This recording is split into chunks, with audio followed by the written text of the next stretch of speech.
नमस्कार, आपका बहुत बहुत स्वागत है आरएन टीवी नेशनल में। मैं हूं आपके साथ वर्षा शर्मा और रुक करेंगे मध्य प्रदेश की खबरों की ओर। मध्य प्रदेश के मुख्यमंत्री डॉक्टर मोहन यादव ने हलाली डैम क्षेत्र में लुप्तप्राय प्रजाति के गिद्धों को उनके प्राकृतिक आवास में पुनर्विकसित किया है। मुख्यमंत्री ने इस अवसर पर कहा कि राज्य में जैव विविधता के संरक्षण और पर्यावरण संतुलन के लिए ये कदम अत्यंत महत्वपूर्ण है। उन्होंने बताया कि गिद्धों का पुनर्वीकरण स्थानीय तंत्र को मजबूत करेगा और लुप्तप्राय प्रजातियों के संरक्षण में मदद करेगा। इस कार्यक्रम में वन विभाग के अधिकारी और पर्यावरण विशेषज्ञ उपस्थित रहे। उन्होंने गिद्धों के पुनर्वास की प्रक्रिया और उनके स्वास्थ्य पर विशेष ध्यान रखा है। मुख्यमंत्री ने यह भी कहा कि मध्य प्रदेश में वन जीवों के संरक्षण के लिए कई नई योजनाएं और पहलों को लागू किया जा रहा है, जिससे राज्य पर्यावरण और जैव विविधता के क्षेत्र में एक मॉडल बन सके।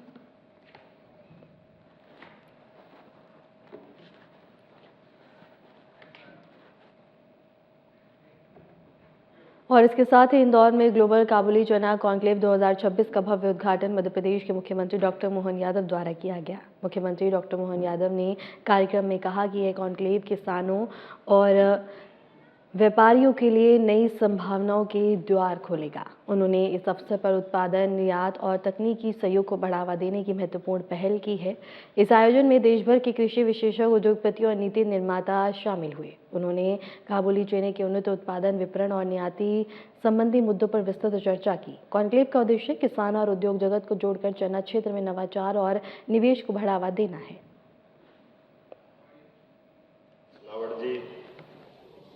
हमारे माननीय विधायकगण श्रीमान गोलू शुक्ला जी, रमेश मेंदोला जी, माननीय सांसद माफ करना शंकर ललवानी जी, हमारे महामंत्री गौरव नदीवे जी,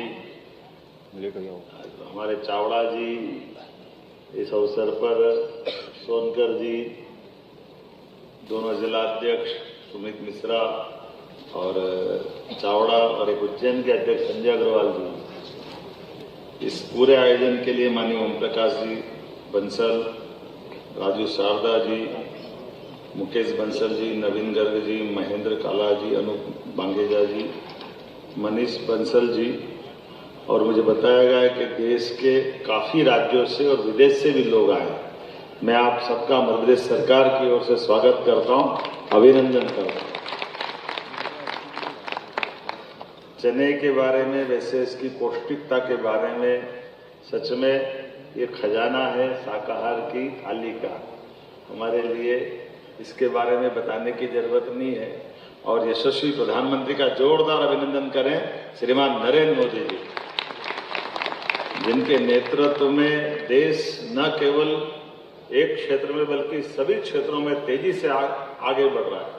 और आगे बढ़ते समय में वैश्विक तमाम प्रकार की चुनौतियों के बीच खास करके कृषि क्षेत्र में कृषि की सभी फसलों को लेकर, किसानों को हितों को लेकर हमारी माननीय मोदी जी की दृष्टि विश्व के बड़े से बड़े देश के सामने भी किसानों की समृद्धि और किसानों के हित को लेकर के वो जितनी अच्छे ढंग से विश्व के सामने भारत का पक्ष रखते हैं, मुझे इस बात की प्रसन्नता है। ऐसे समय में जब भारत दुनिया की चौथी अर्थव्यवस्था में स्थापित है और तीसरी तरफ कदम बढ़ा रहा है, तो हम सब उम्मीद करेंगे, एक बार जोरदार अभिनंदन करें, आने वाले समय में ये आपके लिए भी और हमारे लिए भी 2030 तक का, 2047 तक का विजन रख करके जो काम किया जा रहा है। मुझे बताया गया है कि यहाँ पधारे कृषि जगत के बंधु, उद्योग जगत के बंधु, और 2030-31 तक दलहन उत्पादन, और वैसे भी बताना चाहूंगा मध्य प्रदेश तिलहन में अपनी बहुत बड़ी भूमिका अदा कर रहा है। और इसीलिए हम अपने आसपास के राज्यों के साथ जुड़कर भी, जैसे पार्वती काली सिंध चंबल योजना, राजस्थान के मित्र भी यहाँ बैठे हैं, मैं बताना चाहूंगा कि हमारा सिंचाई का रकबा भी लगातार बढ़ता जा रहा है। कहाँ 55 साल तक कांग्रेस के जमाने में 1956 से लगाकर 2003 तक हमारा केवल इरिगेटेड एरिया था 750 लाख हेक्टेयर का, और उसके उलट जब से हमारी दल की सरकारें बनी 2002-03 के बाद, तो मैं जब सरकार में आया तब तक 44 लाख हेक्टेयर था। और मुझे इस बात की प्रसन्नता है, लगभग 10 लाख हेक्टेयर तो हमने अपने 1.5 साल के समय सीमा में इस राज्य के अंदर सिंचाई का रकबा बढ़ाया। और 3 बड़ी नदी परियोजना, जिसमें विश्व की सबसे पहली नदी जोड़ो परियोजना पार्वती काली सिंह, केन बेतवा यूपी के साथ, और अब तीसरा महाराष्ट्र के साथ जुड़कर ताप्ती परियोजना पर जब हम काम कर रहे हैं, 5 साल के अंदर 100 लाख हेक्टेयर क्षेत्र का पूरा रकबा मध्य प्रदेश का बनकर तैयार होगा। हमें इस बात की प्रसन्नता है। तो यह आपके लिए, हमारे लिए किसानों का जितना महत्व है उतने ट्रेडर्स और आपके बिजनेस से जुड़े हुए लोगों का भी महत्व है। और ऐसे समय में सब प्रकार से हमारी सरकार राज्य की समृद्धि के लिए, व्यापार व्यवसाय के लिए सभी प्रकार के संसाधन के साथ एक एक करके हर साल को, क्योंकि 5 साल की सरकारें होती, कुछ टारगेट भी हमने तय किए। टारगेट इस तरह से तय किए कि जब हमारी सरकार अपने गठन में आती है तो हमने कहा 5 साल में हमारा बजट डबल करेंगे। ये हमारा टारगेट है। लगभग 15% की ग्रोथ से लगातार आगे जा रहे हैं। इसीलिए मध्य प्रदेश वो राज्य है जिसके पास बिजली सरप्लस है। लैंडलॉक हमारे पास लगभग सबसे बड़ी संख्या में इंडस्ट्रियों को देने के लिए जमीन दी है, और इसी प्रकार से सब प्रकार के बढ़ावा देने के लिए भी सरकार नीतिगत रूप से आगे बढ़ रही है। तो एक तरफ किसानों को उनकी समृद्धि के लिए फसलों के उत्पादन में बिजली से लेकर के सब प्रकार के संसाधन देकर के, सिंचाई का रकबा बढ़ाते हुए, उन्नत प्रकार के बीज उपलब्ध करा करके उनकी उन्नति के रास्ते देख रही, दूसरा प्रोसेसिंग को भी बढ़ावा दे रही। मुझे मालूम है आपने इंडस्ट्री के दर्जे की बात कही है, तो आप प्रोसेसिंग करेंगे, मैं यहीं से घोषणा करूंगा उसको इंडस्ट्री का दर्जा दिया जाएगा। एक तरह से आज के समय में जितने प्रकार से बढ़ा सकते हम सब बढ़ाने का प्रयास करें। तो मैं मान ली केवल आप ग्रेडिंग स्टार्टिंग करोगे तो काम नहीं चलेगा, आपको प्रोसेसिंग करना रहेगी। जब प्रोसेसिंग करेंगे तो हम आपको तमाम प्रकार के, और उससे आगे बढ़ के कह रहा हूँ, हमने तो हमारे यहाँ व्यापार व्यवसाय के लिए शासन के साथ साथ हमारी अपनी जो कैबिनेट के माध्यम से सब कमेटी बनाई हुई, और प्रति सोमवार मंगलवार मैं व्यापार व्यवसाय को बढ़ावा देने के लिए उद्योगपतियों के लिए अपना समय नियत रखता हूं, ताकि हमारे पास नीतिगत रूप से जो लाभ मिलते हैं वो तो लेंगे से, क्योंकि हमने अपने बिजनेस को सरल बनाने के लिए लगभग 25 अलग अलग प्रकार की पॉलिसियां लागू की, जिसके बलबूते पर हमारी इंडस्ट्रियों में इंडस्ट्री लगाने वालों को भी लाभ मिले और उसके माध्यम से मध्य प्रदेश की समृद्धि मिले, सब प्रकार की अनुकूलता बने। इसलिए खास करके फूड इंडस्ट्री में तो कई प्रकार की इंडस्ट्रियों को हम 60 से 70% का अनुदान दे रहे हैं। अगर आप इंडस्ट्री लगाते हैं और रोजगार परक इंडस्ट्री लगाते हैं तो इंडस्ट्री में लगने वाले रोजगार पाने वाले लोगों के लिए भी प्रति व्यक्ति 5,000 रुपया महीना 10 साल तक देने के लिए हमारी सरकार कई प्रकार की इंडस्ट्री को प्रोत्साहन दे रही है। ये नवाचार करते हैं, बिजली, पानी, बाकी सब्सिडी वो तो देंगे ही, लेकिन सब प्रकार के अनुकूलता बनाते हुए व्यापार व्यवसाय को आगे बढ़ाने के लिए तो ग्लोबल काबुली चना कॉन्फ्रेंस के छोटा सा एक तो कुंभ हो गया है। मैं तो सिमस्त की नगरी से आता हूँ, तो ये आपके अपने अलग अलग प्रकार के जहां से भी व्यापार व्यवसाय से जुड़े हुए लोग, मुझे बताया गया टर्की से लगा करके और कई अलग अलग देशों से भी लोग आए, तो मैं उन सबका भी स्वागत करता हूं, अभिनंदन करता हूं। और खास करके आज के समय में जब आप दलहन के उत्पादन की तरफ से मध्य प्रदेश की तरफ से देखते हैं तो मध्य प्रदेश सरकार ने तो बीता 2025 हमारा औद्योगिक वर्ष के नाते से हमने डिक्लेयर किया था, और इस साल का वर्ष हमने कृषि कल्याण वर्ष के रूप में डिक्लेयर किया। इसलिए सभी प्रकार के प्रमोशन कराने के लिए, प्रोत्साहन देने के लिए नीतिगत रूप से हट करके भी अगर आप व्यापार व्यवसाय की अच्छी संकल्पना लाते हैं, अच्छा प्रस्ताव लाते हैं, तो कई बार नीतियों के तोड़ करके भी हम आपके साथ खड़े दिखाई देंगे, ताकि आप अपना व्यापार व्यवसाय करें, आगे बढ़े, प्रदेश आगे बढ़े, देश आगे बढ़े, और वैश्विक भूमिका में हम सब मिलकर के भारत की भूमिका बढ़ाएं। मेरी अपनी ओर से किसानों को लेकर के ये एक बड़ा अच्छा कार्यक्रम है, जिसमें आप किसानों की समृद्धि के लिए अपने अपने तय आप काफी बड़ी मदद कर रहे हैं। इस नाते से मैं इस व्यापार व्यवसाय से जुड़े सभी मित्रों को पुनः बधाई देता हूं। बहुत बहुत धन्यवाद। भारत माता की जय। और इसी के साथ हम हमारे ऑनरेबल सीएम सर से रिक्वेस्ट करेंगे कि वे अपने शुभ हाथों से हमारे कुछ मेंबर्स को अवार्ड देकर। भोपाल में आयोजित कार्यक्रम के दौरान मध्य प्रदेश के मुख्यमंत्री मोहन यादव ने कहा कि प्रधानमंत्री नरेंद्र मोदी के नेतृत्व में देश भर में किसानों के हित में कई महत्वपूर्ण कदम उठाए जा रहे हैं। इसी दिशा में मध्य प्रदेश सरकार ने किसान कल्याण वर्ष की घोषणा की है। मुख्यमंत्री ने बताया कि इस योजना की सफलता के कारण पूरे देश में मध्य प्रदेश सरकार के इस निर्णय की सराहना की गई है। उन्होंने कहा कि कई राज्य इसके क्रियान्वयन और अनुभव को समझने के लिए केस स्टडी और हमारे राज्य का दौरा कर चुके हैं। मोहन यादव ने कहा कि इस योजना के तहत किसान केवल अन्नदाता नहीं बल्कि ऊर्जादाता भी भी बने हैं। हम इस दिशा में लगातार कार्य कर रहे हैं और किसानों के कल्याण के लगातार पहल करते रहेंगे। में किसानों के लिए लगातार कई सारी घोषणा भी कर रही है और काम भी कर रहे हैं। यशस्वी प्रधानमंत्री के नेतृत्व में जिस प्रकार से देश में किसानों के लिए काम किए जा रहे हैं, उनकी उसी भावों के आधार पर किसान कल्याण वर्ष हमने घोषित किया है। और जैसा कि सबको ज्ञात है, बीते समय हमने सोयाबीन के ऊपर लगभग 1,500 करोड़ से ऊपर की धनराशि भावांतर के माध्यम से किसानों के खाते में डीबीटी से डाली थी। इसके आधार पर हमारी मन की भाव किसान अपनी फसल को मंडी में बेचने आए, मंडी जीवन तो मंडी में व्यापार व्यवसाय बढ़े, सामान्य प्रकार से काम चले, उसी योजना के सफलता के आधार पर पूरे देश में मध्य प्रदेश सरकार के इस निर्णय को सराहा गया और सफलता के साथ इस योजना पे केस स्टडी करके कई राज्यों ने इस योजना को समझने के लिए हमारे राज्य में भी आए और अधिकारियों के साथ दिल्ली में भी इस योजना के ऊपर प्रेजेंटेशन हुआ है। मैं माननीय प्रधानमंत्री के माध्यम से जब किसान कल्याण वर्ष की हमने ये घोषणा की, तो इसमें केवल किसान अन्नदाता नहीं, आगे जाके ऊर्जादाता भी बने, उद्यमी भी बने और समृद्ध किसान समृद्ध प्रदेश के इस बड़े सपने को पूरा करें। इस दिशा में हम लगातार आगे बढ़ रहे हैं।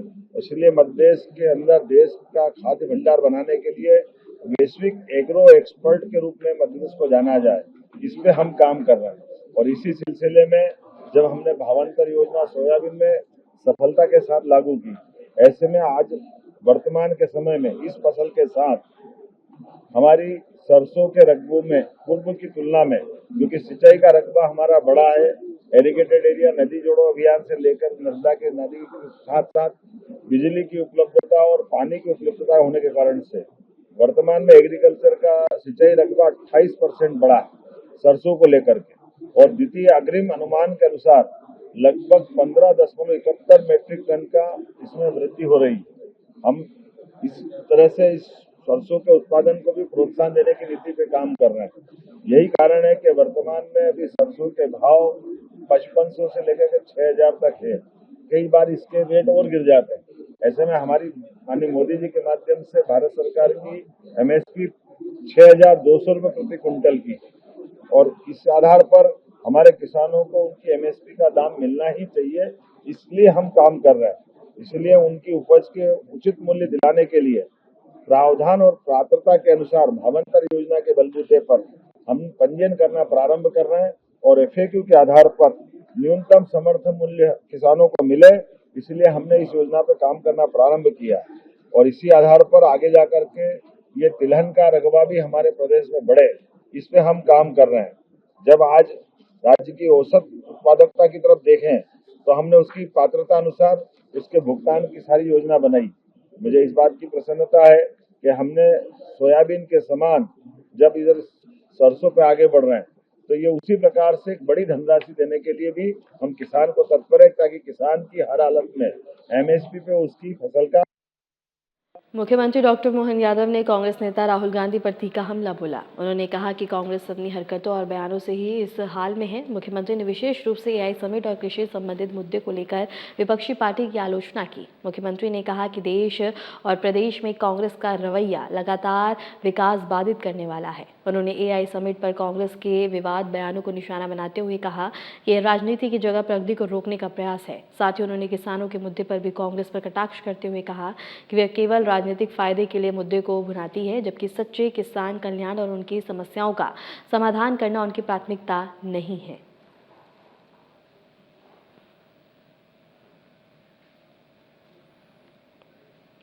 जितना मध्य प्रदेश सरकार ने किया, माननीय मोदी जी ने किया है, ये कांग्रेस और राहुल गांधी जी को सोचने का समय उनको निकालना चाहिए। 1956 में मध्य प्रदेश बना था और 1956 से लेकर 2002-03 तक पूरे प्रदेश में सिंचाई का रकबा केवल 7.5 लाख हेक्टेयर था, तो माफी मांगना चाहिए। कितने दुर्भाग्य के साथ कहना पड़ेगा। अभी एआई समिट में भी कांग्रेस ने जो वहां गंदा प्रदर्शन किया, भाई आपका भरी हमारी राजनीतिक दृष्टि से कुछ दुविधा हो सकती है, लेकिन देश की इज्जत तो सबसे पहले रखो।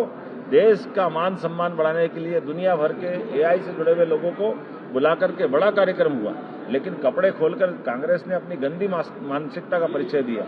कांग्रेस को माफी मांगना चाहिए, राहुल गांधी को माफी मांगना चाहिए महाकाल दरबार में जाकर के कि अगली बार ऐसी गलती नहीं करेंगे।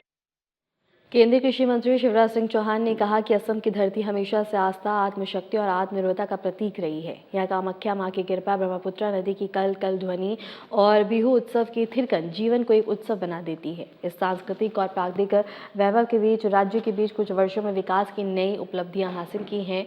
मुख्यमंत्री हेमंत बिस्वा शर्मा के नेतृत्व में असम ने विकास की गति बढ़ा दी है।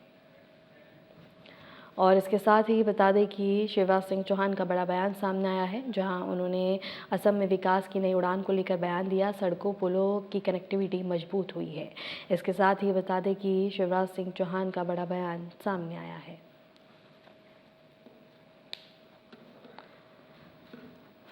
और इसके साथ ही बता दें कि कृषि मंत्री शिवराज सिंह चौहान का बड़ा बयान सामने आया, जहां उन्होंने कहा कि उत्सव बना देती है। सांस्कृतिक और प्राकृतिक वैभव के बीच राज्य के बीच कुछ वर्षों में विकास की नई उपलब्धियां हासिल हुई हैं।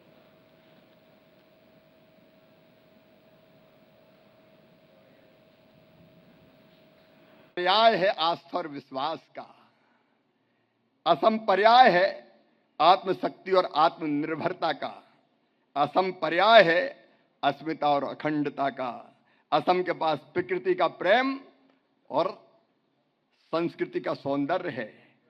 यहाँ ब्रह्मपुत्र की कलकल ध्वनि में सदियों के वैभव का सुंदर स्वर गूंज रहा है। यहाँ कामाख्या मां की कृपा से कण कण में कल्याण की भावनाएं। यहाँ श्रीमंत शंकर देव जी की शिक्षा में श्रद्धा, शांति और शक्ति का संगम है। यहाँ बिहू की थिरकन और ढोल की थाप में जीवन का उल्लास और उमंग है। यहाँ लचित बार फूकन के पराक्रम में पूर्वोत्तर का पौरुष और प्रखर राष्ट्रवाद है। क्या नहीं है असम में भारत का इतिहास। असम के अतीत और विरासत के बिना पूरा नहीं हो सकता। असम पूर्वोत्तर का प्रवेश द्वार ही नहीं, विकसित भारत के विकास का द्वार भी है। क्योंकि अपना असम संभावनाओं का वास्तुकार है, जो अवसर को उत्थान में बदलना जानता है। असम आकांक्षाओं के असीम आकाश में नई उड़ान भर रहा है। और इसलिए मैं कहता हूं, असम केवल भूभाग नहीं, भारत का भाग्य विधाता बनकर उभरा है।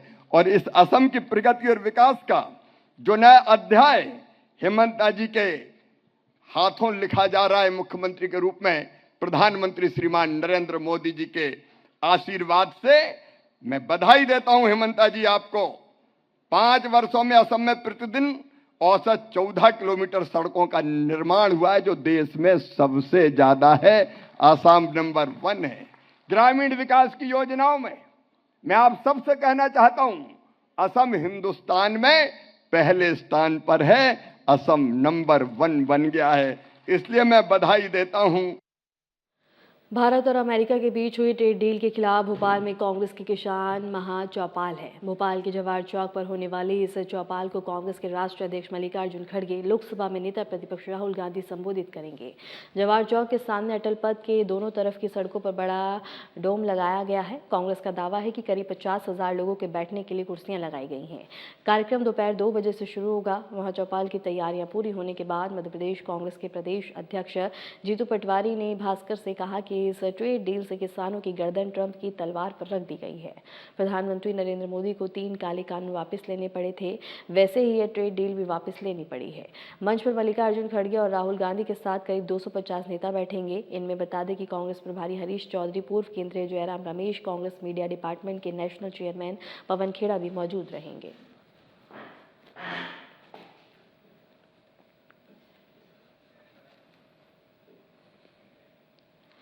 कांग्रेस विधायक हेमंत काटरे ने उपनेता प्रतिपक्ष के पद से दिया इस्तीफा वापस नहीं लिया है। और इसके साथ ही बता दें कि जब उनके इस्तीफे को लेकर सवाल किया गया तो उन्होंने कहा कि अपनी बात पार्टी के अंदर उचित प्लेटफॉर्म पर रखी है, लेकिन इस्तीफा वापस नहीं लिया है। इससे पहले शनिवार को बता दें कि चीफ जीतू पटवारी ने कहा था कि हेमंत काटरे का इस्तीफा स्वीकार नहीं किया गया और वह उपनेता के पद पर बने रहेंगे। हेमंत काटरे ने भी सोशल मीडिया पर पोस्ट कर पार्टी छोड़ने की बात को अफवाह बताया था। हेमंत काटरे विधानसभा के बजट सत्र में शामिल होने के लिए सोमवार को भोपाल पहुंचे। इस दौरान जब उनसे इस्तीफे को लेकर सवाल किया गया तो उन्होंने बड़ा बयान दिया।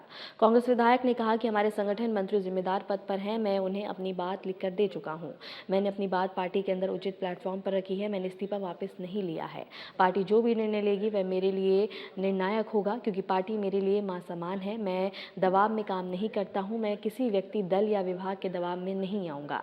मेरे पारिवारिक कारण हैं, इसलिए मैंने इस्तीफा दिया है। आप लोग इस पर भरोसा करें। वहीं नेता प्रतिपक्ष उमंग सिंगार को लेकर हेमंत काटरे ने कहा कि वह उन्हें अपना बड़ा भाई मानते हैं, इसलिए किसी तरह की बयानबाजी या नहीं करेंगे।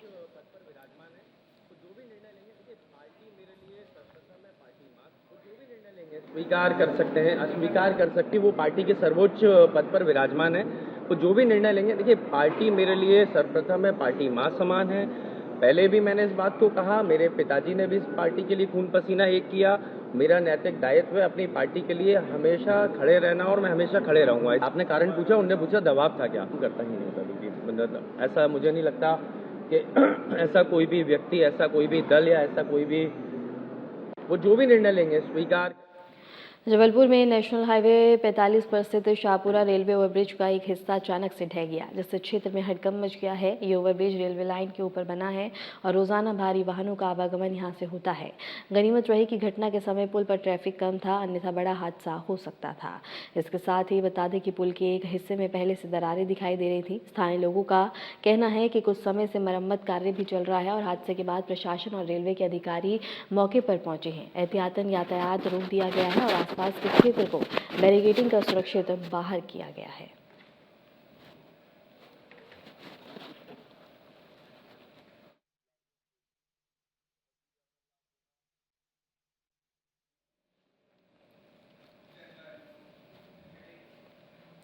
इंदौर शहर में कानून व्यवस्था बनाए रखने के लिए बता दें कि अपराधियों से निपटने की तैयारी को परखने के लिए एक मॉक ड्रिल आयोजित की गई।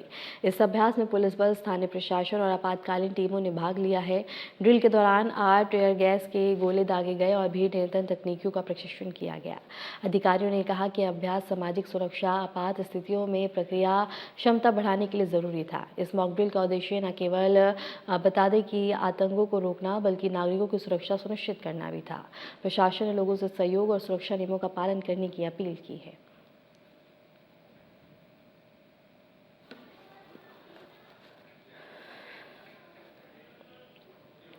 फाल्गुन माह के शुक्ल पक्ष तिथि पर उज्जैन स्थित महाकालेश्वर मंदिर में बाबा महाकाल की भस्म आरती का आयोजन किया गया।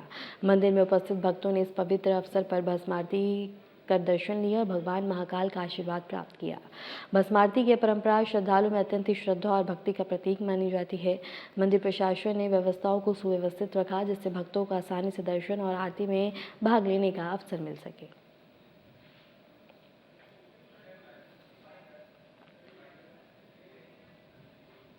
फिलहाल के लिए मध्य प्रदेश की खबरों में इतना ही, और ऐसे ही मध्य प्रदेश की तमाम खबरों को जानने के लिए देखते रहिए RNTV नेशनल।